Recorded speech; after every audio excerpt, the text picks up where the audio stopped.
All right. How we feeling, huh? Great. Here for an hour and a half. Not too bad, right?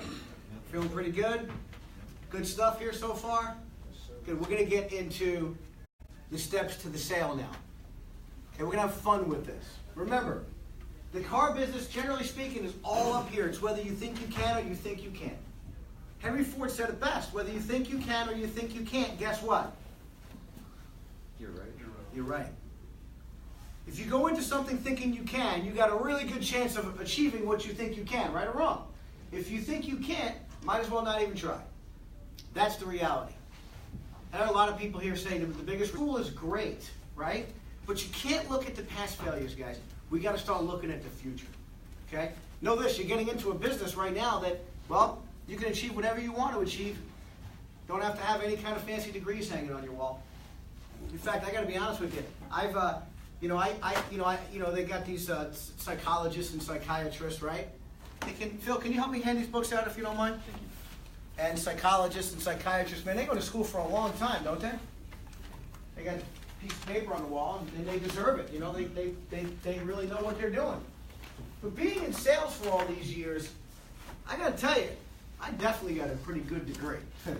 You get to know the psychology of people. You get to understand who people are.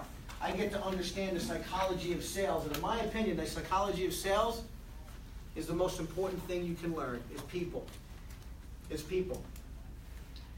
So I'm going to go through the steps to the sale with you guys now, okay? We're going to start to write them down. I want you guys to get your pens out. You guys have your manuals, right? Let's go through the first few pages. Let's go. You ready? Who cares to read page 1? Daniel, how about you, buddy? I'm the old man here. My glasses. You gotta bring, listen, I'm with you. I need those glasses too. I gotta do this. You know, when I don't have my glasses, I gotta do one of these. You know what's really terrible now is when you go for I don't know about you, but when I go to a restaurant, I gotta put my light on from my phone. I gotta do one of these things. I'm like, oh, let me see. It's terrible. Terrible. Okay, yeah. If you're not willing to learn, no one can help you. If you're determined to learn, no one can stop you. Yes, Zig Ziglar. If you're not willing to learn, no one can help you. But if you're determined to learn, no one can stop you. Guys, make a commitment from this moment forward, that you're going to learn every day. Every day. You know, one of the things that held me back for so many years, one of the limited beliefs that I had was I wasn't an educated individual, and it held me back for a long time. But when I started believing in myself and I started learning every day, every single day, that's when my life changed. And Al said it best. Before rather than listening to music on the way to work or listening to Y100 or whatever the stations are, put on something that you're going to learn from. Think about it. Your car could be a rolling university. Put on some Zig Ziglar or Grant Cardone or Les Brown or listen to our university, or our stuff is on sales. Educate yourself on the best. Anybody read the book Think and Grow Rich? One of the classics, Think and Grow Rich. You got to get that book, Think and Grow Rich. It's a classic. I think it was written in 1938 or something like that, but it's still relevant today. And what the author talks about is about specialized knowledge. Specialized knowledge.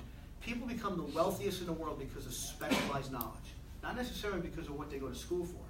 In fact, I think the latest survey was 68% of the people who went to school and took a certain major don't even use the major that they went to school for. That's pretty crazy. Think and Grow Rich. Think and Grow Rich by Napoleon Hill. Napoleon Hill is the author. It's a great book. He took 500 of the world's wealthiest people, and he studied these people for 25 years. That was his project for 25 years. He studied 500 of the world's wealthiest people at that time. Andrew Carnegie, Henry Ford, guys who really started the industry revolution in this country, who built this country. And he studied what makes them successful. And the one thing that makes them very successful is, like Henry Ford, for example, is specialized knowledge. He was an expert in cars, wasn't he? Andrew Carnegie, he was a steel man. These aren't well-educated people. In fact, Henry Ford has an 8th grade education, but he started Ford Motor Company because he was willing to learn what he was in. You're getting into sales now, right? So does it make sense to study sales on a daily basis? Read a book, something, 20 minutes a day on sales, how to overcome objections, how to treat customers right, how to do a good needs analysis, which we're going to get into now. Makes sense, right? Specialized knowledge, guys. Make a commitment from today moving forward. I'm telling you, it changed my life. The moment I decided to become a lifelong learner and learn every day is when it completely changed my life. So I really want you guys to do that for yourselves. Got it? All right, page 2. Prince, read page 2 for us, yeah? Whether you believe in man or can't, you are right either way. That's correct. Whether you believe you can or you can't, you're right either way. That's it. You come into this business, and Henry Ford said that. If you come into this business thinking that, I don't know, man, this is going to be a tough business, it's going to be tough. If you come in this business saying, hey, I can do this, you're going to do it. Is it going to be easy? Maybe not. You're going to have some bad days? Absolutely. But you focus and you be determined on achieving what you want to achieve, right? Makes sense, doesn't it? All right, let's go. Page 3. How about you, Joe Soup? Joe. We'll call you Joe, right, Joe? Come on, Joe. Actually, I'll tell you what, just a little bit longer. Go to page 4.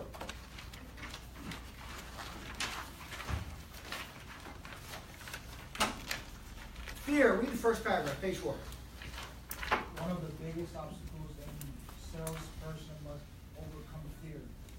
There is many types of fear to contend with, such as fear of a customer rejection, fear of a failure, fear of embarrassment due to lack of product knowledge. Yes, fear. False evidence appearing real. Zig Ziglar. False evidence appearing real. Don't be fearful, guys.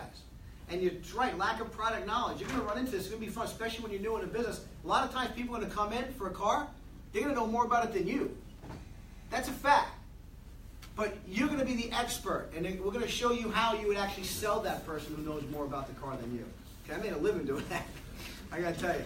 Because it's about the psychology of sales, okay? And we'll get into that in a moment. I want to read page 3 to you guys, because this is a really important thing, and then we're going to go into the steps. This is a poem. It's called The One in a Mirror. When you get all you want and struggle for self, and the world makes you king for a day, then go to the mirror and look at yourself, and see what that one has to say. For it isn't your mother, your father, your wife, whose judgment upon you must pass, but the one whose verdict counts most in your life is the one staring back from the glass. Right, Gregory? He's the fellow to please, never mind all the rest, for he's with you right to the end, and you've passed your most difficult test if the one in the glass is your friend. And think you're a wonderful guy, but the one in the glass says you're only a bum if you can't look him straight in the eye. You can fool the whole world down the highway of years, and take pats on your back as you pass. But your final reward will be heartache and tears if you cheated the one in the glass. So you let that sink a little bit on you.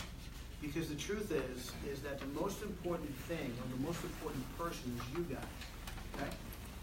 How you feel about yourself. We really discuss this. Look in yourself in the mirror. Who's staring back at you? Right? You said that before, and I was like, you know what? That's a lot of what people fear these days, about what other people think about us. We worry about what other people think about us. That's a true fear, isn't it? We got to stop thinking about what other people think about us. In fact, does anybody know what the 18-40-60 rule is? John Maxwell has this 18-40-60 rule. And 18 years old, really what it is, hey man, you got to have the latest sneakers, you got to be wearing the right sneakers. And sneakers these days cost like $200. That's crazy. You got to wear nice sneakers, man. You got to be driving a nice ride, man. You got to impress your friends, right? You got to impress the girls, right? You got to be up there, right? And at 40 years old, we're still worried about what other people think about us, just like when we're 18, because we got to keep our reputation up, right? At 40 years old, we start thinking a little bit less about what other people think about us, but we still got to keep up with the Joneses, right? We worry about what the neighbors are driving. They're driving that Lexus, got to get a Lexus. They're having that nice house, got to buy that house. We worry about what other people think about us. And at 60 years old, we finally wake up and realize that no one ever cared anyway, right? It's the truth, guys. Don't worry about what other people think about you. Do what you want to do. What's right in your heart. In fact, there's a study that showed that you earn within $10,000 of your 5 closest friends. And I want you to think about that. If you look at the 5 closest people you hang around, you earn within $5,000 to $10,000 of what they earn. So if you're making 30 grand a year, your friends are making 30. If you're making 100 grand a year, your friends are making 100. If you're making $500,000 a year, your friends are making $500,000 a year. This isn't rocket science. It's the truth. So when I learned that, guess what I did? I started hanging out with people making 6 figures a year. And all of a sudden, I started making 6 figures a year. You see, that's the way life works. A person who's making $1 million a year is not hanging out with someone who makes 50 grand a year. That's a fact, ladies and gentlemen. That's not going to change. You might know somebody, but you ain't hanging out with them on a regular basis. That's just reality. That's the truth. So guess what? You better get some new friends. In fact, if you're the smartest person in your group, what should you do? Get new friends. Get a new group. Find new friends. I'm not saying ditch your friends. I'm not saying that. But what I am saying is ditch your friends. Get new friends that you can hang out with. Right? Makes sense. Because it's true, guys. Because this is what life is. You want to start going to this level, you need to rise to this level, and you can't be afraid of it. So don't worry, Gregor, what other people think about you, because the truth is, when you're dead and gone, they're not going to care about you anyway. Robin Williams, Prince that we just talked about, right? I mean, sure, they're legends, but they're gone. Don't worry about what other people think about you. Got it? Fear. The bad news, all fears seem to be real in our minds. The good news is there's a simple way to handle a large portion of those fears. John F. Kennedy says, fear is met and destroyed by knowledge. The way to overcome fear is with product knowledge. You guys got to get to know your product. Get to know your product. When you get to the dealership, you guys are going to still do some more training. You're going to get certified with the different companies, whether you're selling Hyundais or Chryslers or General Motors product. You got to get to know your product. You're going to get certified with them. You're going to get paid from the factory. There's really good pay plans out there now. Wait till we go over that with you. It's going to be really exciting. You want to get to know your product so you can answer questions, so you're not fearful of when a customer asks you a question, right? You want to get to know that product. So let's get into a certain couple of facts. Go to page 6. Important facts about today's customer. Number 1. Ray, what's number 1? Page 6. What's number 1? They are internet savvy. Absolutely, man. They're internet savvy, aren't they? Correct. In fact, a recent study by Autotrader.com and KBB.com stated that 89% of the people who come to your lot know what they want already. How cool is that? That's pretty cool, isn't it? They know what they want. They're still going to say to you, hey, I'm just looking. We're going to go over that. I'm just looking, man. Hey, I'm not buying today. They know what they want, though, but they're still going to say that to you. They already know what they want, guys. They've done the research. In fact, I just said it. Most people are going to come in, and they know more about the car than you. Got it? They know what they want. They've done 5 to 10 hours of research in their underwear in their house. They are prepared. They are smart. What's number 2? Stives? They do their homework. Yes, they do their homework. And they know. Listen, they also done their homework, because guess what? If you go to Autotrader.com and KBB.com, guess what's on there? How to beat the car salesperson. Yeah, it's true. It's on there. How to beat the car salesman. They tell you what to do. Don't tell them you have a trade. It's great. I love it. So you guys got to be knowledgeable. You got to know what's out there, right? It's amazing. What's number 3, Ivan? They're more demanding. Yes, they're more demanding. They want to know that they're dealing with a professional. You're going to be a professional. You're going to be a top salesperson because you are going to demand from yourself. What's number 4, Ray? Number 4, they are more educated. More educated. They do their knowledge, man. They know what they're doing, right? What's number 5? Anybody? Daniel. They are less tolerant of mistakes. Less tolerant of mistakes. They don't want to hear it. And if you don't know the answer, do not try to make one up. Just say, hey, look, I don't know the answer to that. Let me find out. Be honest. In fact, Al has a great one. Al has, and it's going to be on here, Al has a great thing. He says, hey, look, folks, I'm new here, so please bear with me. If I don't know the answer to your question, I'll be more than happy to go get it for you. Is that fair enough? He says that to every single customer. He stopped saying it 3 years later when his first customer came back to buy a car. He says, well, I bought a car from you 3 years ago. You're telling me the same thing today. Got it? Keep saying it. Don't worry about it. It's all good. They have a higher level of expectation. They're more sophisticated. They shop longer and harder. They have less time. And we live in a microwave world, don't we? Man, we don't have time these days. Everybody wants to be rich and they want to do it overnight. I mean, I know if I put a piece of chicken in the microwave, man, 2 minutes is too long. I'm like this, man, what's going on with this chicken? How long is this going to take? Right? We live in a fast-paced world these days, man. The internet is really, it's supposed to make life easier, but it's kind of made life a little bit more stressful, right or wrong. So they're less tolerant of time. You got to know what you're doing. They have more service-oriented. They're price-sensitive. They have different buying patterns. They seek input from friends and acquaintances. They are not as loyal to specific models. They prepare for the game. They expect us to be predictable, and they despise non-professionals. You need to be very professional. So let's talk about the steps to the sale. And then we're going to go into each step one at a time. Work it. Role play it. Have fun with it. Okay? What do you think the first step to any sale is? Step number 1. Establish common ground. Meet and greet. Yeah. Meet and greet. Hey, how you doing? Welcome to ABC Motors. My name's Matt. What's yours? Simple enough, right? Sound simple? Does it sound simple? Does it sound like an easy step? Just meet and greet somebody. Just like you're out, if you're out and you're just walking around and you meet somebody and they say hello to you. Sounds pretty easy, right? Common courtesy. Common courtesy, right or wrong? All right, great. Let's try it. Ivan, stand up, man. Greet me.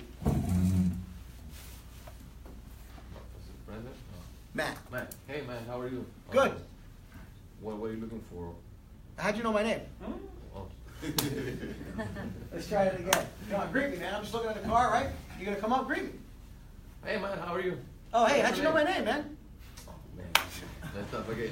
All right, one more time. Let's try it one more time. Come on, you can do this. I know you got it in you. Hey, how's it going, sir? Good. Welcome to my dealership. What is your name? Matt. Hi, this is Ivan. Nice to meet you, Ivan. Nice to meet you, man. I'll try to help you. Ivan, today. I'm not buying today, man. I'm just looking. No problem. I will help you if you give me a little bit of time, I will educate you, and once you leave the dealership, I'll make sure that you leave with a good idea of what we're gonna sell you. How'd he do? Bad. No, he did okay, man, for the first time. He did a good job, Ivan. I'm glad. You did a good job. Most people don't know what the data comes out of their mouth. Come on, James. Let's see what you got, man. Greet me. Hello, sir. Hi. Nice to meet you. I'm James. James? Nice to meet What's you. your name? Joey. Joey. Yeah. Do you know what you're looking for today? Yeah, I'm looking for one of those Hyundai Sonata things. You know, my wife likes the car. She really likes it. You know, I'm not too keen on it, but she wants that car. It's for her, so I can't buy it today because my wife's not with me. Okay. Well, I can show you what we have, and next time you can bring your wife and make her happy. All right. How'd he do? Did okay. Not bad. Good for the first time, guys. This is not as easy as that. What does your wife look like? I want you to think about something. What you want to do here is you just want to establish good positive, we call this the power greeting, okay? You want to come up with a smile, be positive, mirror your customer, and you want to be positive with your customer, and you want to give them a positive experience. Now, let's try something like this. Hello, sir, how are you? Welcome to ABC Motors. My name is Matt. Yours? James. James? Quaya. Quare? Nice to meet you, Mr. Quare. See what I just did? What did I just do? Little something different. I want you guys to take notes. Now, we're going to go into detail. I'm going to lay out the steps for you, then we're going to go into detail of each and every step. But what did I do? I went up to him, I greeted him, I introduced myself, firm handshake, I looked him in the eye, I asked him his name, I said, James, I'm sorry, I said, what's your name? James. James Quaya. I want to get the last name. And what I do, I kind of pulled in and I leaned forward a little bit because I want to call him Mr. Quare. Okay? I want to show him respect. I want to say to him, hello, Mr. Quare, nice, thanks for coming in. I want to show him, until he tells me to call him James, I'm going to respect him and call him Mr. Quare. Got it? Got it. Makes sense, right? That's what I want to do. And then I'm going to open up conversation. I'm going to simply say, hey, did you come in to see any particular model? Open up that conversation, knowing that 89% of the people have. Does that make sense? You want to ask their last name. Just a little bit of a thing, right? So let's just try it real quick. We'll move on to the next step. Ray, stand up. Good afternoon. How you doing? Welcome to ABC Motors. What's your name? Frank. Frank. My name is Ray. Nice to meet you. Nice to meet you, What are Ray. you looking for today? He missed a step, didn't he? Yes, Yes, you did. Try it again. Oh. Good afternoon. How you doing? Welcome Good. to ABC Motors. What's your name? Frank. Your last name? Sinatra. Nice to meet you, Mr. Sinatra. My name is Ray. Ray, nice to meet you, Ray. Nice to meet you. What are you looking for today? I'm looking for one of those Sierra trucks. Sierra trucks? Yeah. I have a wide variety. That's okay. I have a wide variety. What are you looking for, main specific? Good, very good. Good job, right? So the first step is just to establish that. We're going to get into the details of it in just a few minutes after we go to the steps. Now, what's step number 2? Invitation to sit down. Needs analysis.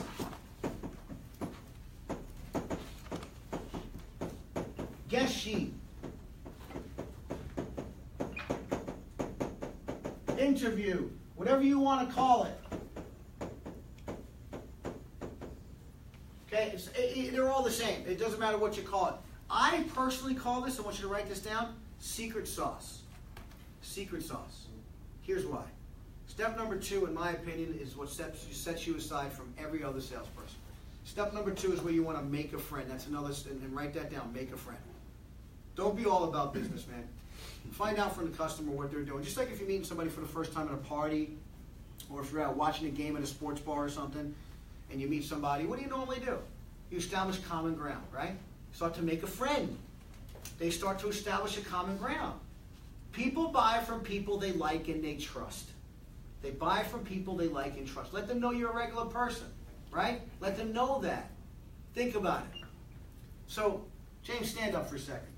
Let's say I talk to you, right, James? And I just meet and I greet him. I start talking to him. So, what brought you in today? What are you looking for?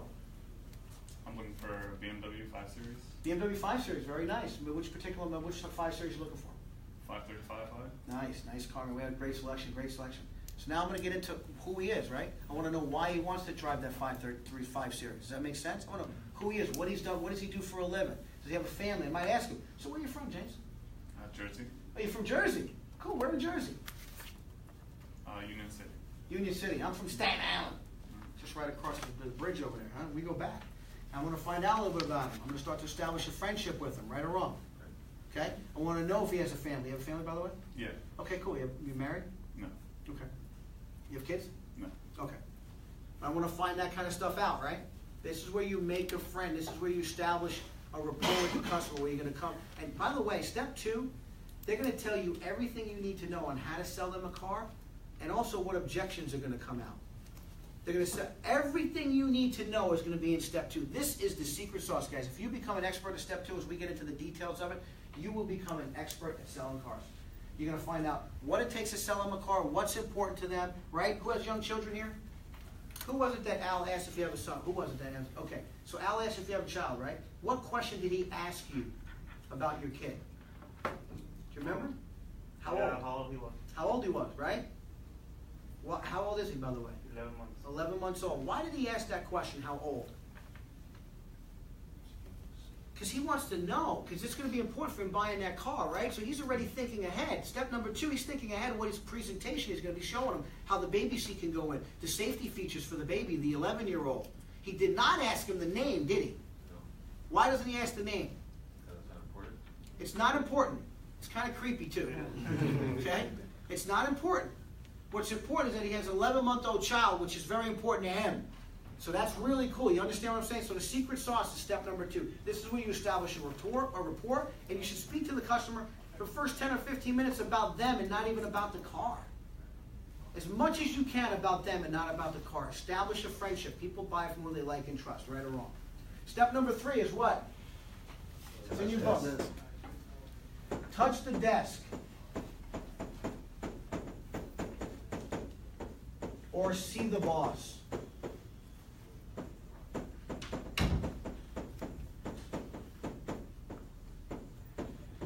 Yes. Touch the desk or see the boss. Now here's what we do. We meet and we greet the customer with a warm welcome greeting. We sit down with them. We establish rapport with them. We make a friend with them. We find out exactly what they're looking for. Everything that's really, really important to them. Okay? Everything that's really important to them. And then what we want to do is we want to excuse ourselves and go get the vehicle that they're looking for, right? Whether it's a new car or a used car. And you want to say, guys, if you excuse me, let me go get that car that we're looking for. I'll pull it up here. Is that fair? They're going to say yes.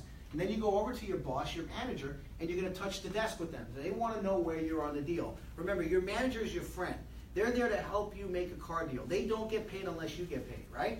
So they're going to help you make that car deal. So you're going to go over to them and you're going to say, hey, boss. And by the way, I always call them boss. Hey, boss, that's what I got. I got Mr. and Mrs. Jones here. They're looking for this. They're looking for a brand new white Sonata, just a base model. I know we got one here in the front. I want to go show them that car. Okay? Anything you need to know about Mr. and Mrs. Jones? Because they want to know. They want to help you. They want to guide you. They also know inventory, right? Now, also, they might point you into a different car.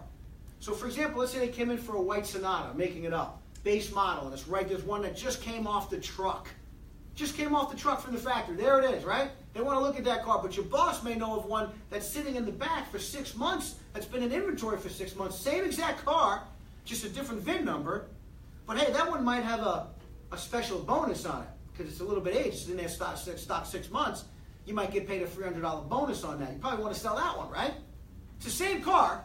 It's just that this one's been in inventory for a few months, and this one just came off the truck. Makes sense to sell the one that's been in inventory, right or wrong? So you always want to see the boss. Step number 3, touch the desk. They're there to help you. Make sure you go to your manager, let them know where you are, who you're with. Okay? This is a very, very, very important step. We're going to get into that because you want to TO every deal. You don't want customers leaving without your boss talking to them. Got it? See the boss. Step number 4, what? Selection. With or without the customer. Now, selection with or without the customer. I prefer without. This, you got to understand something. It's very difficult when you go and you have your customer with you and you're going to get the vehicle that they're looking for. Like, let's say they came in for the Honda Accord, a new Honda Accord, all right? And you bring them with you out to the lot to look at the different models. What do you have? Well, you probably have 100 Honda Accords out there, right? All kinds of different colors. And then you got if you got a husband and wife, the wife is looking at this one, the husband's looking at this one. The wife says, "Oh, I like this color, honey." Husband's like, "No, we already agreed to white." Boom, you don't want that. You want to control that situation and keep them inside the dealership. You go get the car that they want, okay? And especially if they got kids. Let me tell you something. Kids can be brats, right? Because you imagine you're looking at a bunch of cars and you got the kids jumping in that car. Kids are in this car, okay? One kid's in that car. The wife is screaming at the kids. Uncontrollable situation. You don't want that to happen. And we live in Florida.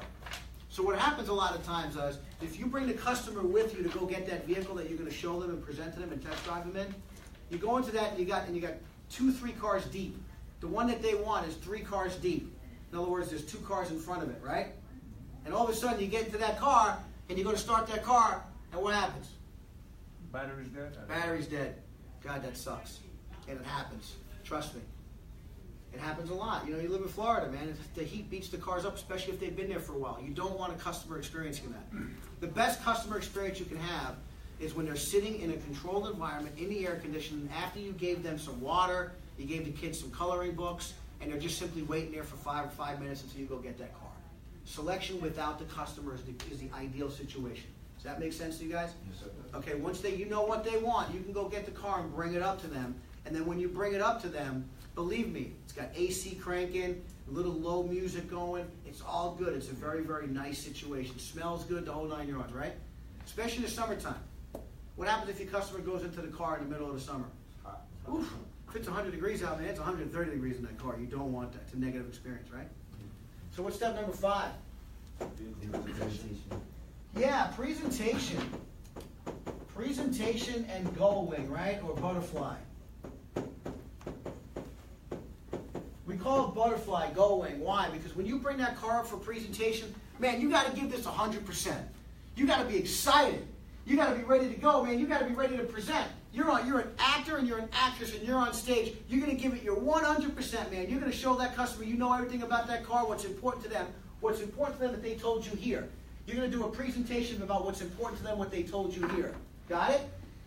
And you're going to give it your all, man. You're going to show them that you're going to love them and they're worth your time. You're going to open up every door. You're going to open up the trunk. You're going to open up the hood. You're going to open up everything, man. You're going to open up the gas cap. You're going to open a gas cap. Like these days, man, a lot of like nowadays, right? I went to go look at Silverados and Sierras. They don't even have gas caps anymore. They don't need them. It's surprise the customers. Show them that you care, that everything you do, every presentation you do, you give 150%. You got to show them that you care, man. You love up on them. Think about it. Now, if Christian has an 11-month-old baby, I want you to think about this. Christian has an 11-month-old baby, and I'm showing him that car, man. I'm presenting everything on the car. And I do a really good walk around. Beautiful walk around, right? And then all of a sudden I say to Christian, "Hey, Christian, can you excuse me just for a minute? I'll be right back." Okay, remember what they told me here in step number 2, right? Very important. You're doing a presentation based on what's important to them in step number 2. You're doing a presentation of what is important to them and why they're there to look at that car. And I turn around to Christian after doing a great presentation, and I say, "Christian, can you excuse me for 1 minute? I'll be right back. Do you mind?" I'll be right back. He doesn't know where I'm going, right? He doesn't know where I'm going, right? But then I come back. He sees me walking back out to the car that I pulled up for him that's right in front of that dealership, and I got a baby seat. What do you think's going to be going through his mind? That I care about him, yeah? I'm going to say, "Hey, Christian, man, check this out. I have a baby seat right under my desk that I bought for $10 at some used baby seat. Doesn't that be fancy? Let me show you how the baby seat goes in this car." And he's going to say to him, so subliminally, he's saying, "Wow, this guy cares about me, man. This guy has a baby seat. Wow, this guy showed me how to put a baby seat in the car." See, he's saying, "I'm buying a car from this guy. He's buying a car from me," and he's saying to himself, "I'm buying a car from him."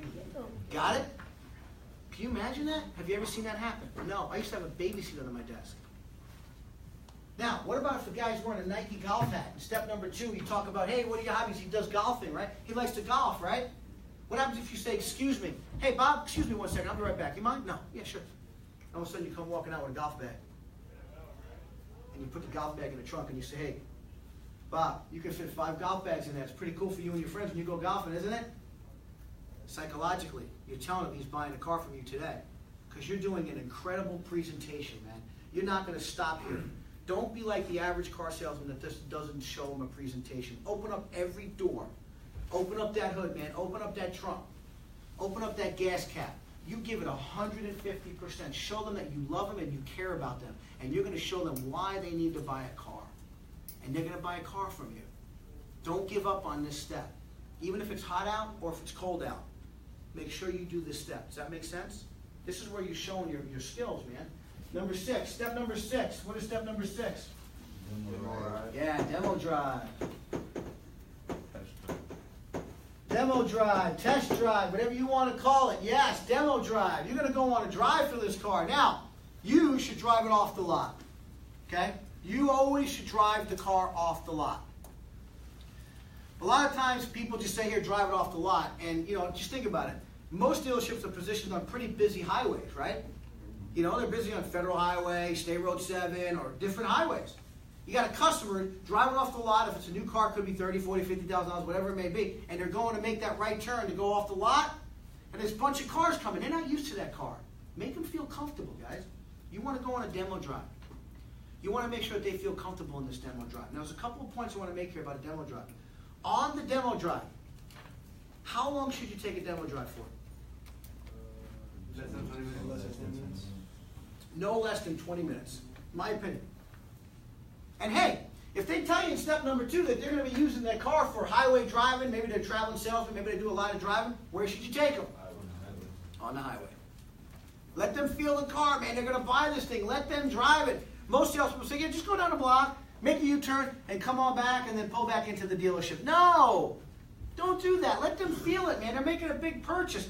This is where their emotions, this is where their 5 senses get involved. Now they're touching it, they're feeling it, they're smelling it, they're hearing it, and they're tasting that car. And you want to use those 5 senses to your advantage. You understand what I mean? We all have 5 senses, don't we? And now they're getting involved. And while on that test drive, while you're going, now some dealerships have predetermined routes, so you want to be careful with that, but if they're near a highway, you should put them on a highway. And make sure you go for a good test drive with them, guys. This is so important. Okay, you want to get them involved. You want them to feel it. And during the test drive, shut up. Don't talk. Let them concentrate. Let them feel it. Let them get their senses involved. Be quiet. Just let them enjoy it. Now, if they ask you a question, you answer it with a tie down. Again, we're going to get into that as we go through each step. You tie it down.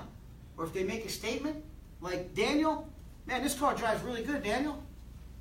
What would you say? Quiet. I'm at a loss. Okay. Christian, this car drives really nice. Diego, this car drives really nice. Yeah, this car is all-wheel drive, and it's got a special package that we have with Too bigger much. tires, bigger wheels. Don't have diarrhea of the mouth. No, it's good though. It's good. I'm glad you answered that. It's important because we can learn this, right? See, so when you're on a test drive and people make statements like that, because that's going to happen, just tie it down. So say that to me, Daniel. This car drives really nice. Doesn't it? That's it. Tie it down. Get a yes. We're going to go into tie downs. Tie downs. Little yeses that get to the big yes. Hey, man, this car smells really good. Sure does. Sure does, doesn't it? That's it. Handles those turns really well. Hey, man. Hey, Prince, that man handled that turn really well. Sure did. Didn't it? That's it. Tie downs, guys. You're going to hear me use them all the time. And that makes sense, am I right? Tie downs get a yes. They get yeses throughout the entire selling process. Little yeses in order to get to the big yes. Because psychologically and mentally, you're programming people to say yes, yes, yes, yes, yes by utilizing these tie downs. And that makes sense. Am I right? I just did it again, didn't I? You're going to hear me do it throughout the whole time. Right? You see what I'm saying? It's going to happen. You're going to hear this. It's just natural, but this has to become natural in your language. And you're going to start to get this stuff. But on the demo drive, you want to remain quiet. Just be quiet. Let them enjoy it. Let them feel it. Let them love it. Let them get their senses involved. That's the most important thing that you want to do. Now, yes? On the tie down, does it, when you are responding, does it have to be in the phrase of a question or? That's a great thing. We're going to get into tie downs in much more detail. What he asked was, does it have to be a phrase of a question? Yeah, we have to question, yes, because you want to get the yes or answer, right? But we just, what we call tie downs, and there's inverted tie downs, and we're going to get into that so it doesn't sound like you're just constantly, using the same one. Wouldn't it, shouldn't it, couldn't it, doesn't it? And you can put them in the front of sentences as well. That gets you the same answer. We're going to get into that as we go through this, right? As we go through the tie down section, as we go through the yes section. But now you come back, you do a nice test drive, man, 20 minutes, beautiful test drive, took them on the highway. They're loving the car, right? And let's say they have a trade-in, you're pulling back into the dealership. Where would you want to park that car? Park the car you just went on a test drive with. Where would you want to park it? You're pulling back into the dealership now. Where do you want to park that car? In front of where they can see it? Where? In front of where they can see the car. Okay, where else? I said the sold section. Sold section, okay, where? Anybody? Right in front of the door. If they have a trade-in, where would you want to park it? Next Right next to their trade, man. Park it right next to the trade. So you want to park next to the trade. Step number 7. Park next to trade, or what we're going to call a trial close. Because they may not have a trade, right? Trial close. But if they have a trade, you're going to probably want to say to them, if there's a spot open, you're going to be saying to yourself, man, I hope there's a spot open. Man, I hope there's a spot open, right? And you're going to pull up and you're going to say, hey, Farrah, if you don't mind, just park it right next to that car you're going to be trading in or selling us today. Park next right to that. Why? Because you want them to see it. Because this is when their emotions are involved. So now you're going to get out of that car and you're going to ask that big question. You're going to ask that big question. You're going to feel their response. They're going to know you love the car or they not. You're going to get out of that car and you're going to ask them flat out, hey, Ray, I know you work hard for your money. Money's important to you. Other than money, which of these 2 vehicles would you like to have in your driveway today? Well, after this test drive, this new one actually feels a lot better, and I like it more than my old car. Great, follow me. That's it. Great, follow me. If there's no trade, you're still going to get out and ask the same question. Hey, Prince, let me ask you a question, man. Hey, listen, if I can make all the terms agreeable on this car, would you like to take it home today? Absolutely. Follow me. Hey, Stives, I know you like the car. Hey, if I can make all the terms agreeable, I know money's important and you work hard for your money, but if I can make all the terms agreeable for you, would you like to drive this car home today? I sure would. Sure will. And the reason why we ask that question is it's designed to get you a what kind of an answer? A yes or a no. That's it. There's only 2 answers to that question. You always say today, not, hey, would you mind taking this car home today? No. Hey, man, if I can make all the terms agreeable, that's a beautiful car. Would you like to drive it home right now? Let's do business right now. Right now. You can't be afraid to ask. You got to ask for it. And by the way, no matter what the answer is, you're going to give them the same answer. Hey, James, if all the terms are agreeable, would you like to take this car home with you right now? No, can I come back? Yeah, absolutely. Great. Well, listen, let me just go inside. Follow me. I'll get you all the information you need to make an intelligent decision. Fair enough? Follow me. He said no. If they say yes, what's the answer? Great. Follow me. If they say no, what's the answer? Great. Follow me. Doesn't matter, guys. It's the same thing. Why? Why do we say that? Because no matter what, they're going to buy a car from you. They're going to. You're going to be a professional salesperson. Great, follow me. So say no to me again. You ready? Christian, say no to me. Hey, Christian, I know you work hard for your money, and money's really important, but other than money, putting that aside right now, if I can make the terms agreeable on this particular vehicle, would you like to drive it home today, right now? Sure will.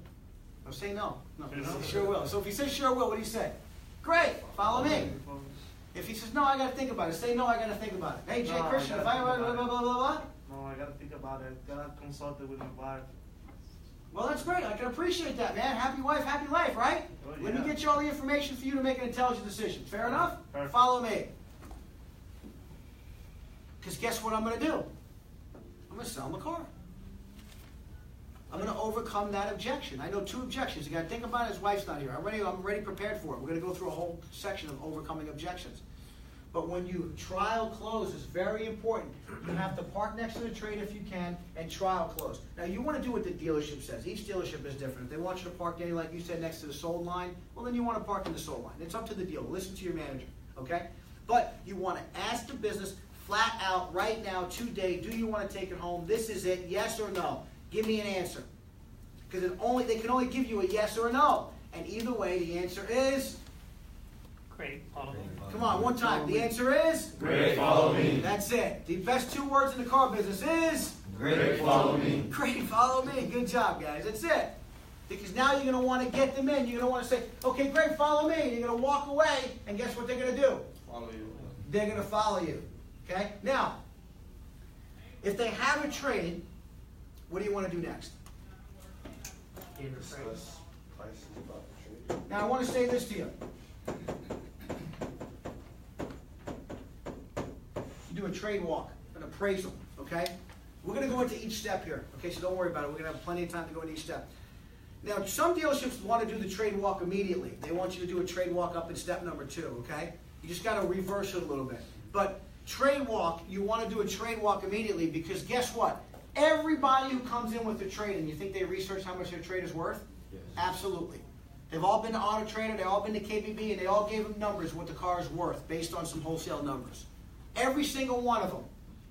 So you, as a professional, want to walk around this trade because here's why. A trade could be a deal killer. I've never had anybody in 25 years tell me, once after I gave them a number for their trade-in, say to me, hey man, you gave me a lot of money for my car, man. Hey, thank you so much. Never happens. Okay?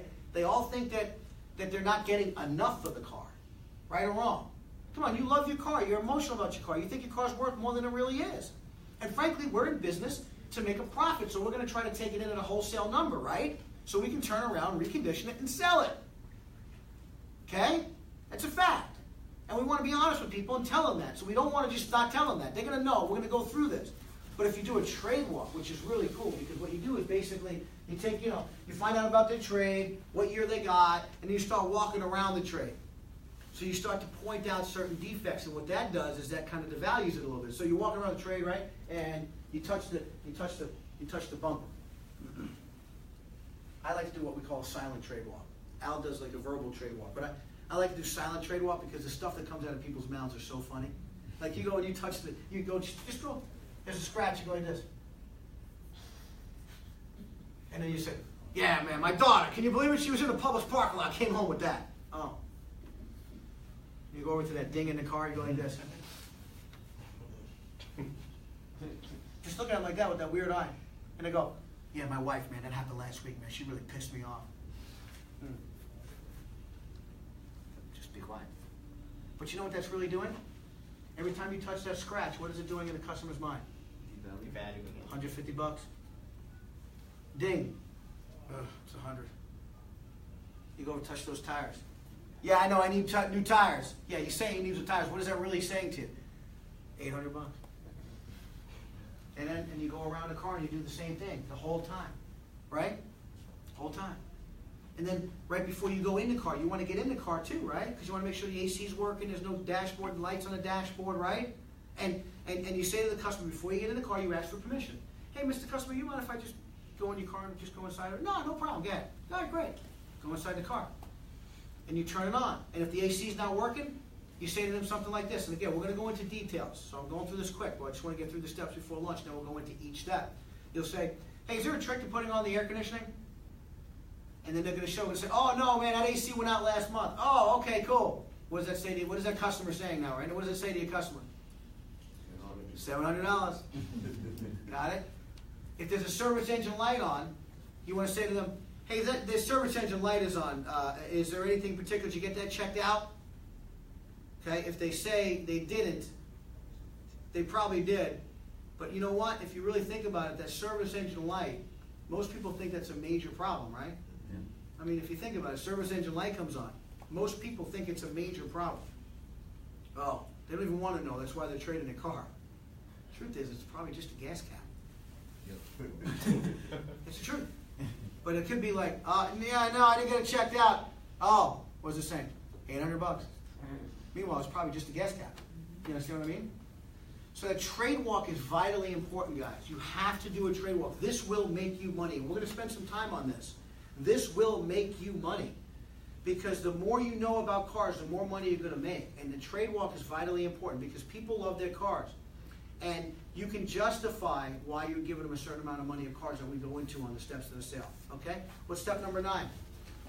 Food and beverage. Yes. Food and beverage and first pencil.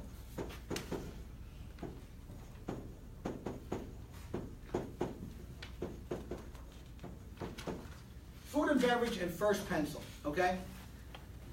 So look, guys, you want to give your customers some food and beverage. You do. I mean, they're with you for 2 hours, sometimes 3 hours, man. They're getting hungry, okay? Last thing you want is a hungry, grouchy customer, right? As before you're about to give them numbers.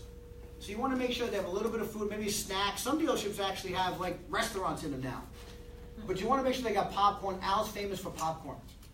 You know, you go into anywhere, everybody knew when Al was selling a car because he had popcorn.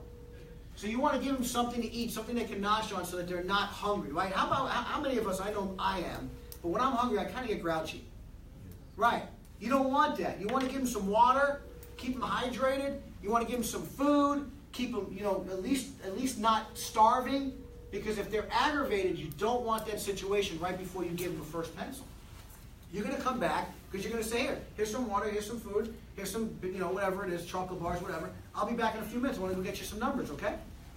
Because the customers want the numbers, and you're going to come back and present your first pencil, which means the first set of numbers. Whether it's Foursquare, whether it's a menu system, whether it's a difference line, it doesn't matter. You're going to go and enter into the negotiating ring. You're going to start to negotiate on price, payment, down payment, trade, everything. Got it? So you want them to be in the right condition to do that. And then you're going to go for your first pencil. Now, your goal here for the first pencil is to get an offer. Just to get your offer. And then after you get your offer, you're going to bring it back. And then step number 10 is? Manager TO.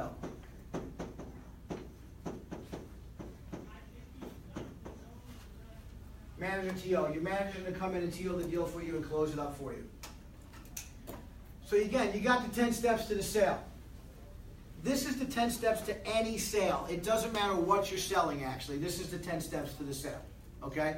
And you want to follow each step without getting off, because it's very difficult. If you have a customer that walks in and says, and we're going to go through this right now on the first step, and says, listen, I just don't want to go through any of the rigmarole. Look, here's what I want to do. I want to get right down to the brass tacks. I want to get right down to the numbers. Let's go do it.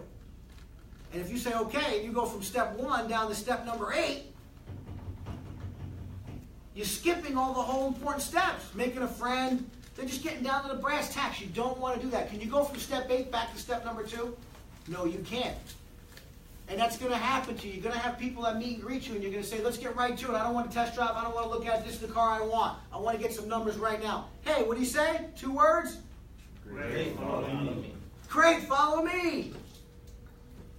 You're going to get that. Great, follow me. No problem. Or somebody's going to come in and they're going to say to you, hey, man, I only got 15 minutes. I'm on a lunch break. What do you say? Great, follow me. It's about control. Got it? It's about control. So those are the 10 steps. You don't want to go from step 1 right to vehicle presentation, because if you go from step 1 to step 4 and you're already showing them a car, right? You meet the guy, hey, welcome. Oh, you're here for the Accord? Hey, let me show you, right? Nice car, man. Let me show you about it. Boom, boom, it's got this, it's got this, it's got this. You skip step 2, making a friend. How do you know what's important to them? Maybe they don't even need that specific model Accord. Maybe they don't need that specific equipment. Maybe they don't need that sunroof or that leather. Maybe you want to show them how you can save them $3,000 on a car. Got it? You can't go from step 1 to step 4 and then go back to step 2. It's impossible. You got to use these steps, and you have to do them one at a time. You have to do them one at a time. And I hope this is making sense, because it's important to establish rapport and find out what's important. A lot of times people are going to come in and they're going to say, yeah, I'm here for the, whatever, it doesn't matter. I'm here for a, give me a car. Who drives a new car? Toyota Camry. I'm here for a Toyota Camry. And, man, I want the loaded out Camry, man. I want it all. I want sunroof, navigation. I want the leather interior. Hey, great, follow me. Let's go inside and talk about what's really important to you. You might find out that that stuff's not really important. I remember Art told me this one time. Art Bell, my mentor, and Art taught me a lot. Okay? He taught me a lot. I remember that he sat me down one time in the very, very beginning, when I started selling cars, and he said to me, he says, Matt, you want to make a lot of money selling cars? I said, yeah, of course. He said, land the person on the cheapest car they will own. Write that down. Land the person on the cheapest car they will own, and you will make more money than if you sell a car that's more expensive. So let me see if I understand this correctly. If I sell them, if they're here for a Toyota Camry that they want and it's $25,000, but yet a loaded Camry is $35,000. If I sell them the car that's $25,000, I'm going to make more money on the car that's $35,000? Does that make sense to you guys? So it took me a minute, and I said, that's interesting. Usually there's more markup on more expensive cars, right? But the markup's irrelevant. There's not really much more markup anyway, but the markup is irrelevant. Because the chances are customers don't need so much equipment. They don't need it. So you land a person on the cheapest car they will own, and you'll make more money because most people buy on payment and down payment these days. Cheapest car they will own. They will own. In other words, when you're finding out what's important to them in step number 2, like for example, navigation, right? Navigation to me is not important in my truck. I drive a GMC Sierra Denali. Pretty expensive truck. Not important to me for my navigation. Why do you think navigation is not important? Because I got my phone. Now, if navigation didn't come with that truck, then I wouldn't buy it. I wouldn't want to spend the $2,000 for it. There's no reason for me to spend it. It comes with it. I use my Waze app. I don't use my navigation in my truck. I use Waze. It's more accurate. Crazy, right? Same thing with the sunroof. So if somebody says, hey man, Ivan, does this car come with a sunroof? What would you say to them? If it does, it's a yes, if it does. Or if you want to have a It's okay. Listen, I understand you don't know the answer to this because you guys don't know it. And that's what I expect. I know the answer I'm going to get from you. Okay, this is a typical answer from any person who doesn't go through sales training. That's why I want you guys to continually become learners. Hey, Stives. So that's, and I'm glad you at least answered it, right? Hey, Stives, does this car come with a sunroof? Yes, it does. Hey, Luan, does this car come with a sunroof? If you want it with the sunroof. Hey, Prince, does this car come with a sunroof? Ferris, does this car come with a sunroof? Okay, the answer is, you always answer a question with a question. Write that down too. The answer is a sunroof important to you?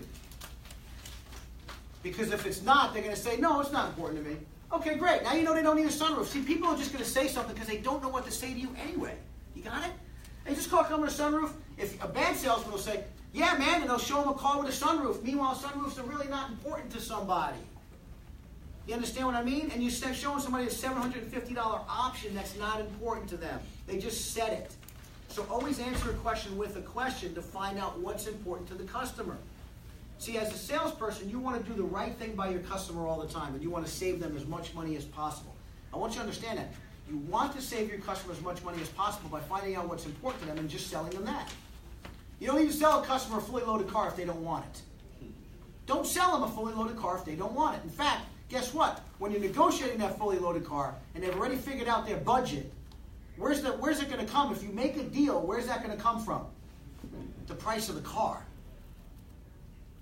So you're going to give it away.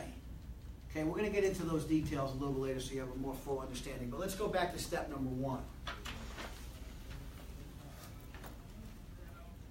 Step number 1, the meet and greet. The meet and greet. Sounds easy. So we're going to do a little bit of practice here. A little bit of role playing. This is how step 1 should go. Antoine, stand up. You go out there and you greet that customer. Hello, sir. Welcome to ABC Motors. My name is Matt. Yours? Antoine. Antoine? Numa. Numa, nice to meet you, Mr. Numa. How can I be of service to you today? I'm looking for a Charger today. Charger, great car, man. It's one of our best sellers. We got a great selection of them. Any particular model you have in mind? The RT. RT. Oh, you want it all, huh? Yeah. Nice, man. You want that? What, you looking for the 8-cylinder? You want it all? Yeah. Well, it's a great choice. The RT's a hot car, as you know already. It's one of our best sellers. It's got one of America's best warranties. So, good choice, man. I'll tell you what. Let's go find inside. We'll go sit down and find out what you're looking for, and then we'll go from there. Fair enough? Sounds Follow good. me.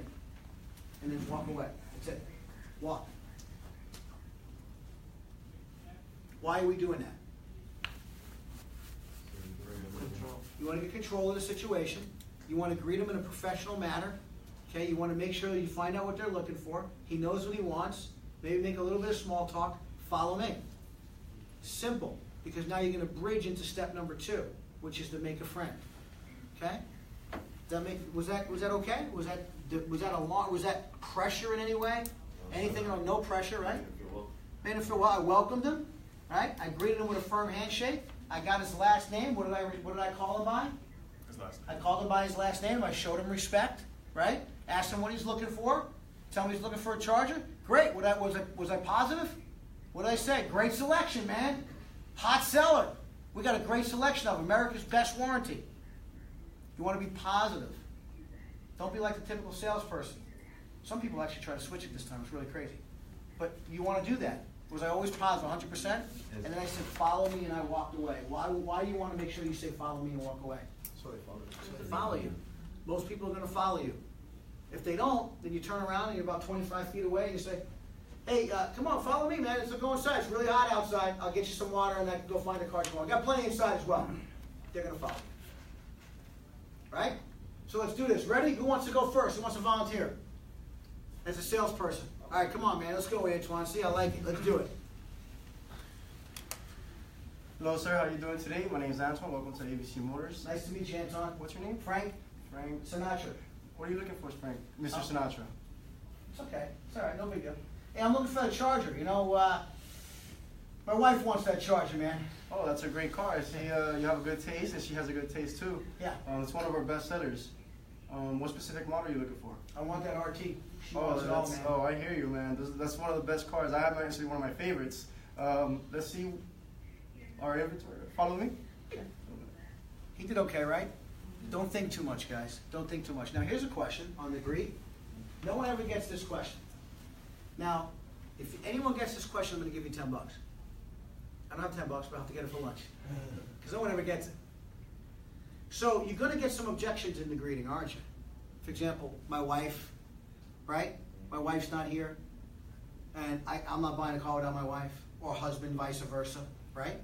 And by the way, if it's a husband and a wife who comes in to buy a car from you, who's really the boss? The wife. The wife. Make sure you pay attention to her. Okay? Trust me on that one. But no one ever gets this question. So let's say I come up to you, Luana, you greet me, and I say, look, man, Luana, I'll tell you what. I'm looking for the charger. That's what my wife wants. I'm not buying a car without her. I'm not going to buy a car without her. You would say? Great. Follow me. What's a question that you would ask me, maybe? Think. Would you like to call your wife? No, that's one thing you don't want to do. For sure. Right away you're selling. Don't sell in the greeting, by the way. Don't ever sell in the greeting. Just make a friend. Go ahead. Would you like for me to show you some of the charges and come back with your wife?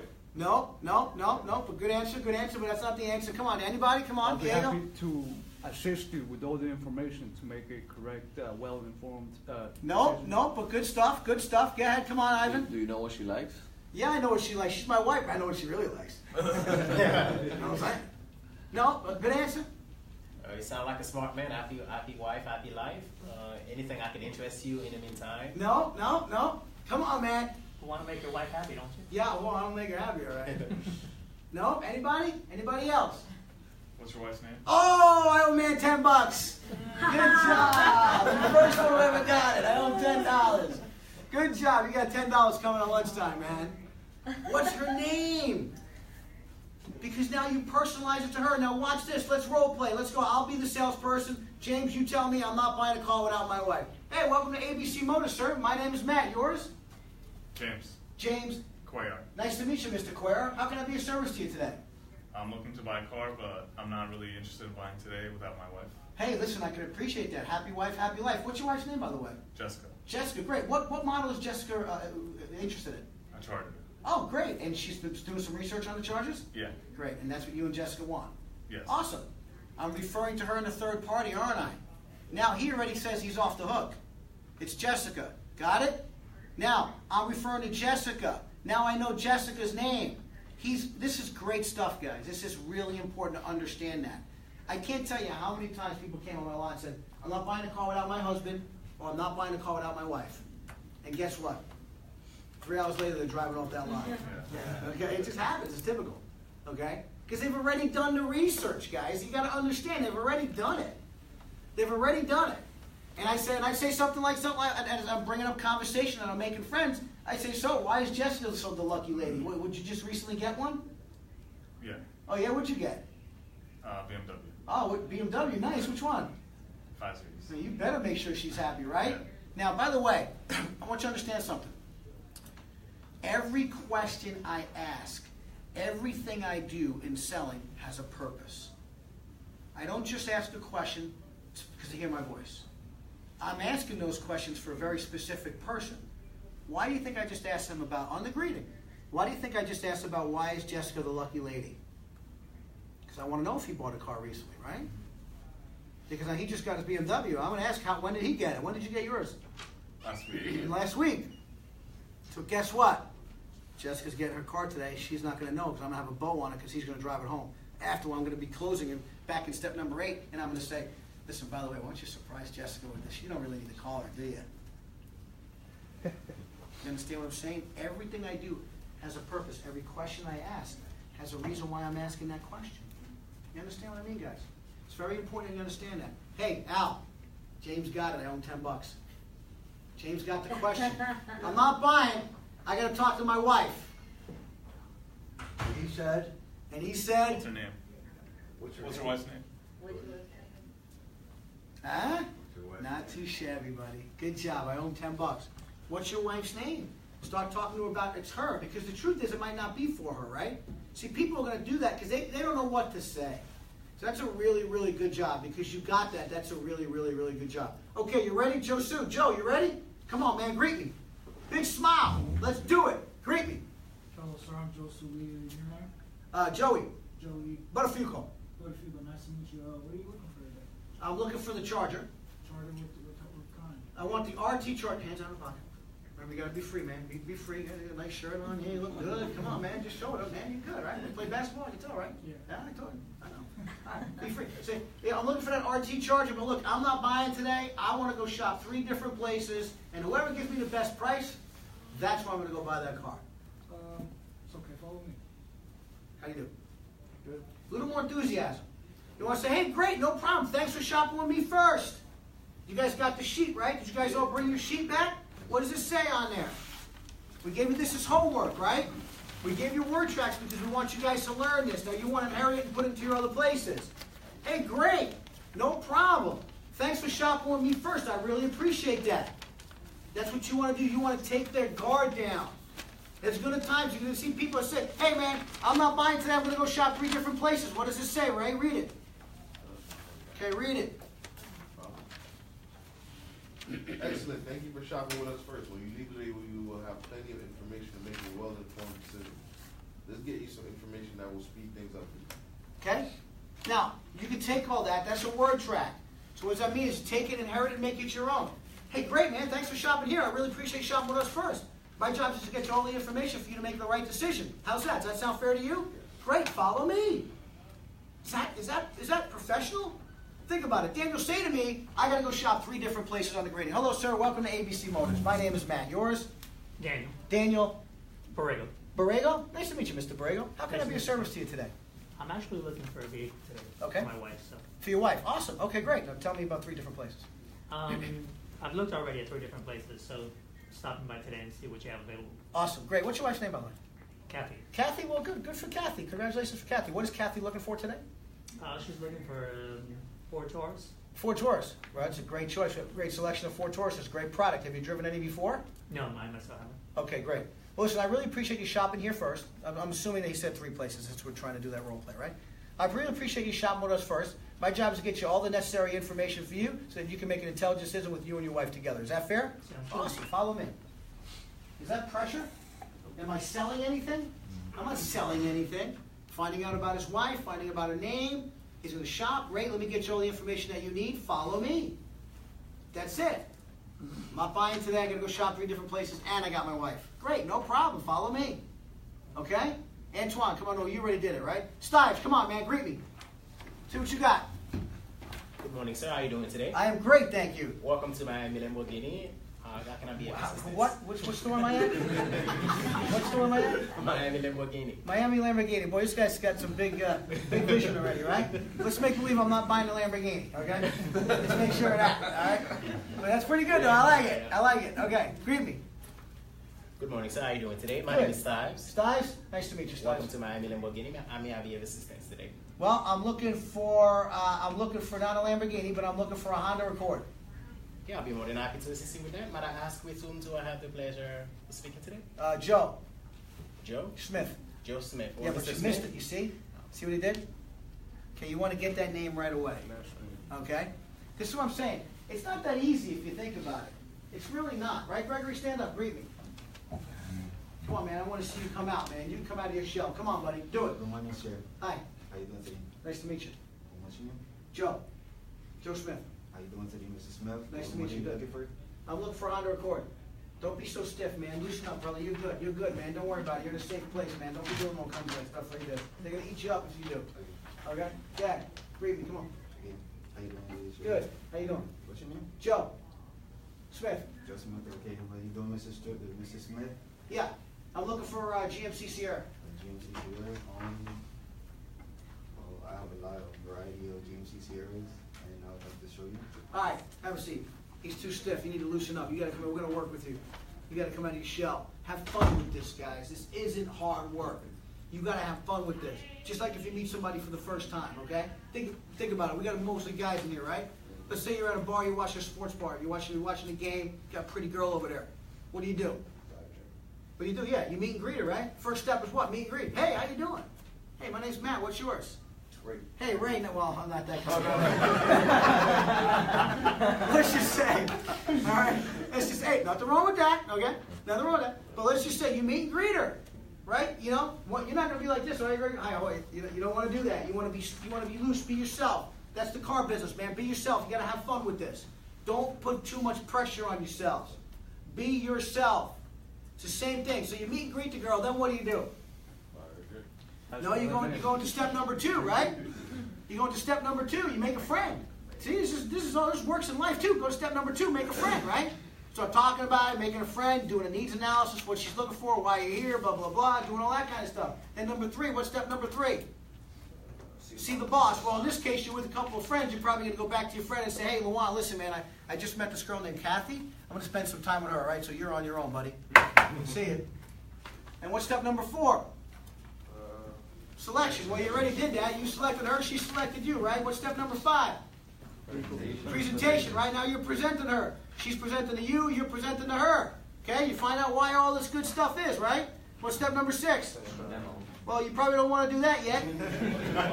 But, you know what I'm saying? You're kind of like hanging out with her, right? You're doing a demo drive, right? You're finding out what's going on. Very cool, right? Kind of taking a demo drive. What's step number 7?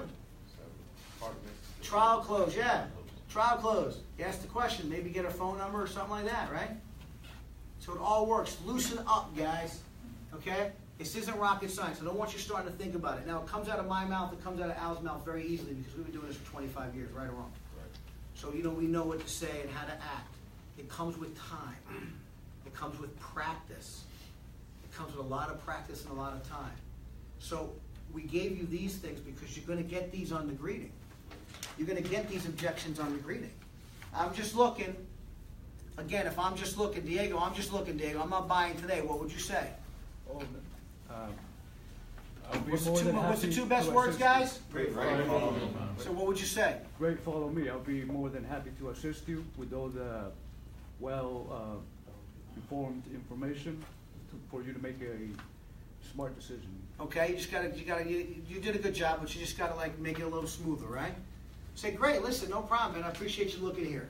Always reiterate back to the customer what they said so that they know you're listening. Got it? Hey, great, Diego. No problem, man. Listen, I appreciate you looking here. My job is just to find you some information, give you information for you to make an intelligent decision. That sounds fair, doesn't it? All right, follow me. See how it flows? So you got to understand what that is. Always the 3 best words really is what? Great, follow me. Great, follow me. And in between the great and the follow me, you just put a few words in it, right? How about this one? Again, just looking. Great, we have the largest inventory in South Florida. You look at the right place. So no matter what you're looking for, we can take care of it. Let me get you all the information that you need. Follow me. Okay? These are some greeting objections you're going to get. How about this one? I only have 10 minutes, Ivan. Great. Hey, Ivan, listen, man. I only got 10 minutes. That's all I got. I'm on my lunch break, and then I got to go. But I'd like to get prices on this car if you can give it to me. No problem, great. I mean, I understand you're in a rush. Follow me, and then we'll sit down and I'll explain to you and give you some numbers. Did a good job, right? Very good job. Okay? Great, man. No problem. 10 minutes is plenty of time. Get you all the information that you need. Follow me. I remember going to a Grant Cardone seminar about 25 years ago, whatever it was, and he's in automotive sales. And that used to come up a lot. Hey, man, I'm on my lunch break. I only got 15 minutes, and I got to go. Can I get pricing? And I learned that a long time ago. Yeah, no problem, man. Pricing, I get you price on your car, trade-in information, whatever you might need, man. So that's great. Just follow me. We'll go get that taken care of for you all in 15 minutes. That literally must have made me over $100,000 in my career because you're going to get that. I only have 10 minutes. How about this one? How about this one? How about this one, Farrah? I have prices from a different dealer.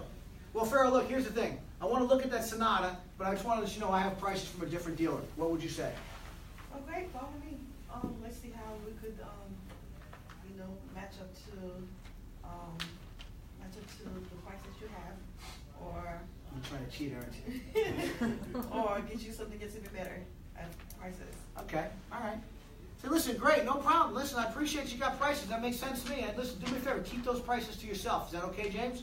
Yep. What I want to do is I want to show you the car that we have, and I want to get you all the information that you need to make a decision here, and hopefully we can get you a better price. Is that fair? Yep. Follow me.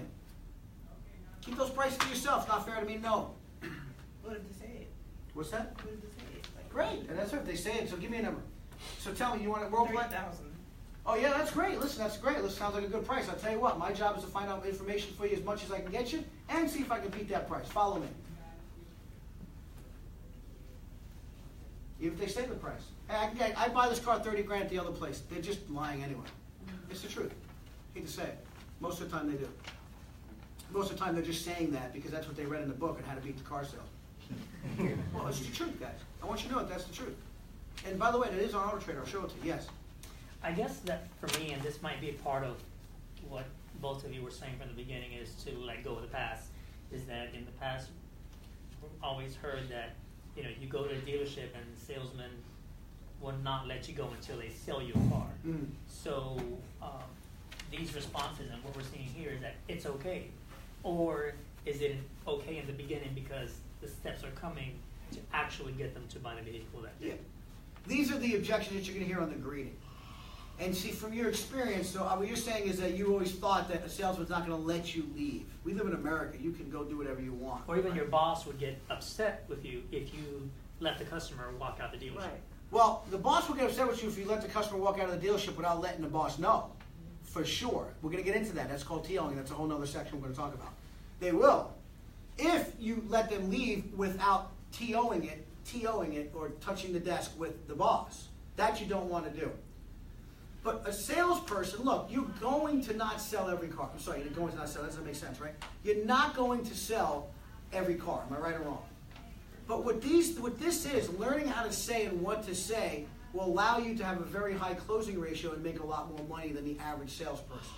These responses take that armor down from the customer and releases it. Hey, great, no problem, man. I appreciate you not buying a car today. That's fine. My job is just to give you all the information that you need to make an intelligent decision. Is that fair? Follow me. They're going to buy a car from you. But what they're doing is they're putting their guard down because they're going to like you so much by the time you're done. The goal here is that the customer likes you so much by the time that you're done that they buy that car from you. People buy from people they like and they trust. The way we do this is so that you build a rapport and a friend. And the meet and greet, this is all reflex objections that your customer is going to give you. The whole goal is to bridge into step number 2, which is to make a friend, the secret sauce. Then you're going to start to really like you, and then they're going to start to want to buy a car from you. Even if they've been to 4 or 5 other places, or if they want to go to 3 or 4 other places, because then we can go into the close at that time and show you why they don't want to go to 3 other places to go shop a car. That's day 3. Okay, what to say and how to say that. Does that make sense? Mm-hmm. The whole goal here is to, number 1, establish a rapport in the meet and greet, and to just kind of set the stage for the sale. You're going to hear all kinds of objections, all kinds of stuff. That's okay. In up front, the greeting objections, everything is what? Great and no problem. Everything is great and no problem. Follow me. Great and no problem. Hey, listen, I can't buy a car, James. I got to go for surgery. They're going to remove my leg in 1 hour. I just wanted to come look at this before. They're amputating my leg in 1 hour. All right, great. Let me get you the information you need. Follow me. Great, no problem, man. They're going to chop your leg off? Awesome. Let me get you all the information. Follow me. It's all great, no problem. What's so funny? What's the matter, bro? Topic of the leg is still great. Everything's great. Because customers are going to, look, you have to understand something. They're afraid of you. They're afraid of you. What's the reputation of a car salesman? Sharks, right? What's the reputation? Come on, be honest, man. It's okay. There were sharks. There were no good. It's not true, but it's the reputation because of what happened in the past. So what you want to do is establish a rapport. You want to establish a friendship. You want them to know you're not just a car salesman, that you're a person. Hey, you're married too, or you're single too, and you're looking, and whatever. You got kids too. I have family too.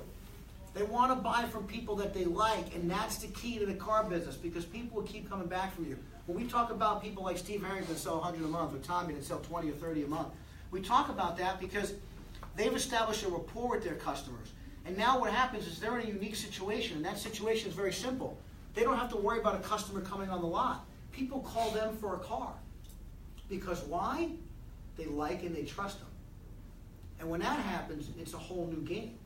So your goal is to get, in step number 1, get people to like you and trust you. In fact, if you go to page 8,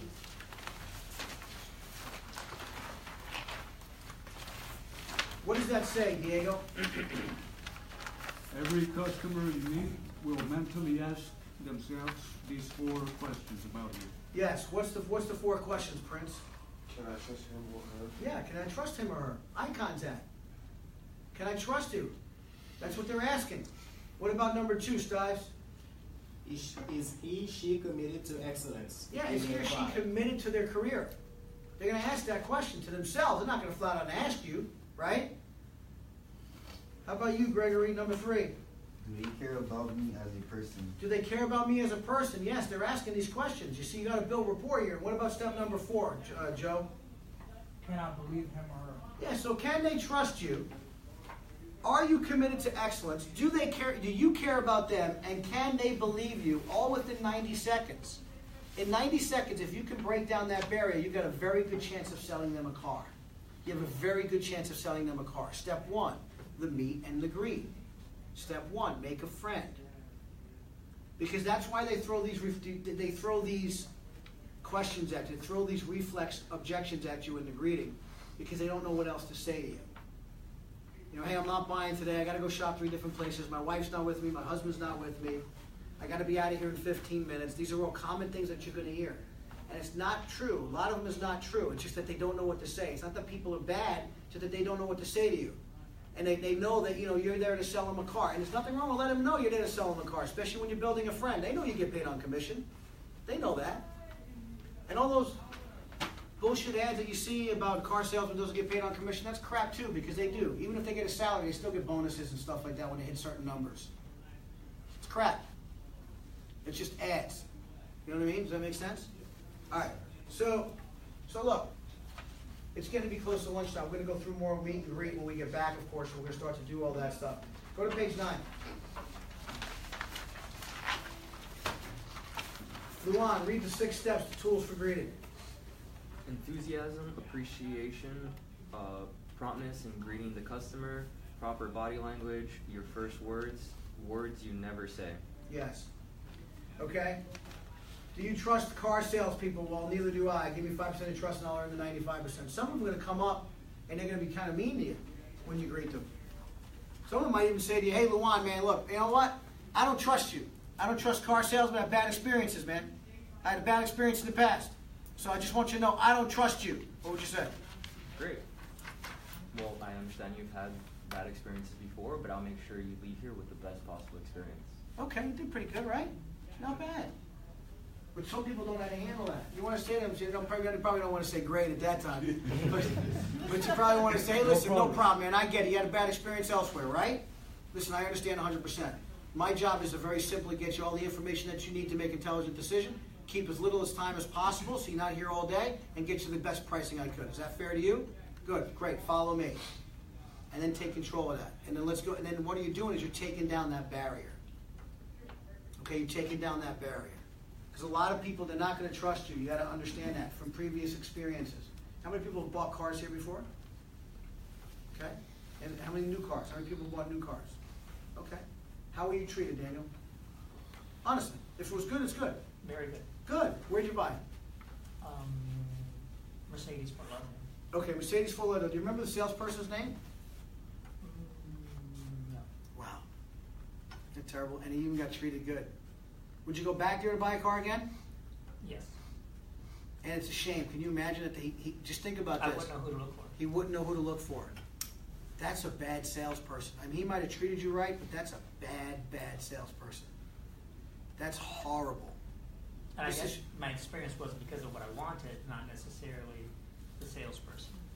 Well, it has to be a combination of all, right? I mean, obviously you wouldn't have bought a car from him if you didn't really like him or trust him. You would have went to another Mercedes store, right? How about you? Where'd you get yours, James? Subaru. Okay, which one? The one in Pembroke Pines. Okay, Pembroke Pines. Good. We don't deal with them, so I was about to say, uh-oh. Okay, salesperson. I'm not sure. I don't think he worked there the week after I bought my car. Wow. That's a That's shame. how it is. How do you treat you? From that experience, before learning what I learned here so far, it was good, but now, not so good. I don't know his name, so. Wow. Isn't that terrible? I want you to think about what that is, guys. You know, you think about that as a sales professional, and that comes to follow-up. We're going to go through all this stuff so this doesn't happen. We got a whole 3.5 more days to go with you guys, and we cover all this stuff, and it's really, really cool. But, you know, that's bad. That's really super bad that you don't even know the salesperson. And even in a Highline store, it doesn't matter where it is. It doesn't matter what you're selling. As a professional, you want to establish rapport in step one. Let them know that you're a professional. And greet them with enthusiasm, with a big fat smile on your face. Welcome them to the dealership. Okay? Be professional and establish a rapport so that they do buy a car from you, and then you can follow up with them and sell them another car in the future. Got it? Does that make sense? Who else bought another car? What'd you buy? Toyota. Where? Kendall Toyota. And do you remember the salesperson's name? Yeah. Good. What's his name? Romer. Romer? Yeah. And how did he treat you? Well, it was good. Good. He doesn't follow the same steps like you showed there, but it's quite good here. Okay, good. See, so he had a good experience, right? You liked him? He greeted you pretty good? Yeah? And you go back and buy a car from him again? Probably, yeah. Good. Okay? Probably. And he says probably because he hasn't followed up with him. And that's a whole nother section we're going to talk about follow-up, take care of your customer. Because that's step number 11 that's really not on there, which is follow-up and building your business. Stives. Yes, I had bought a Audi, but I remember the name of my salesperson because she was nice, but I ended up buying the car mostly because that's what I wanted. Okay. And well, she's nice. I feel like she was new. Now that I'm learning some of this stuff, like she didn't go through everything. So I came in with my mind made up. You know, I knew that was the car I wanted, and I ultimately bought it for her because she was nice. Right. And when I test drove it, she didn't really let me drive it. I could tell she was new. Okay. Where did you buy it from? I bought it from Hollywood Kia. Hollywood Kia. So you bought it used? Yes. Okay, so I want to tell you something about that. I'm glad you brought that up. I was going to ask you if you bought a new or a used.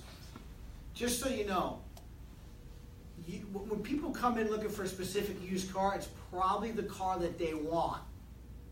They come in asking for that particular car. They've done their research, guys. Don't confuse it. Keep it simple. Make a friend and sell them that car. Don't switch them. So if you walked on a lot and I greet you, and let's say you greet me, Stives, and then we'll go to lunch, and I say, look, I'm here to look at this, and let's say it's a used car, okay? Hey, Stives, I'm here to look at this 2012 Audi A4 that you have in stock. I think the stock number's right here. What would you do? What would you do? Let's role play. Let's role play. Ready? Role play from the beginning. Ready? Go. Good morning. Good morning. Welcome to ABC Motors. My name is Stives. Stives, nice to meet you. How are you today? Good. What's your name? Matt. Matt Wahnon. Matt Wahnon, it's a pleasure. Thank you. How can I assist you today? Well, I'll tell you what, Stives, I did some research. I'm here to see that 2012 black Audi A4 Turbo that you have, the all-wheel drive, and it looks like a nice car. It's got 54,000 miles on it, and I came to see that. oh, that is a nice car, man. You can't be Germans. And if you would follow me, I would. It's okay, don't think about it. See, Yeah. it's not as easy as you guys think, right? If you would follow me, I would get you all the right info so you can make an intelligent decision today. Okay, watch. I want you to understand something. You got to take this and make it your own. Don't do it because I say it. That's, my personality is going to be different than your personality. Just make it your own. Understand the concept of what it is, okay? Guys coming in specifically for a car, hey man, this guy's a done deal, all right? Think about it. If the car is what it is online, you're going to sell him that car. Chances are pretty good, right? So let's do this. Now you're the customer, and I'm the salesperson, right? Hi, welcome to Hollywood Kia. My name is Matt. Yours? I'm Stives. Stives. I'm Stives Lewis. Lewis, nice to meet you, Mr. Lewis. How can I be of service to you today? Well, I saw that you had this 2015 Audi A5 that I'm interested in. Okay. I was wondering if I could test drive it today. Yeah, is that the black one you're referring Yes. to? Man, that's a nice car, isn't it? I know, right? Well, absolutely. Well, you came to the right place. We got that car. It's got great miles on it. I'll tell you what, let's go get the information, get the keys, and get you on a test drive. Follow me, okay? Thank you. I will. And then walk away. See what I'm saying? That's my style. And guess what? He's going to follow me, right or wrong. Because he's like, okay, man, this guy knows his inventory. Right? This guy knows what it is. That's the one with the 54,000 miles? Yeah, absolutely, man. You guys need to study your inventory, by the way. Hey, man, that's great. Follow me. Let's go. Now this guy knows. All right, he's a professional salesperson. Everything we just read, right? Is he professional? Do I appreciate it? I don't want to waste this guy's time, right? Great, follow me. So, Stives, tell me something, man. Where are you from? Now I'm going to build friend. I'm going to build start building rapport with him. I'm not going to talk about the A4. He knows about it.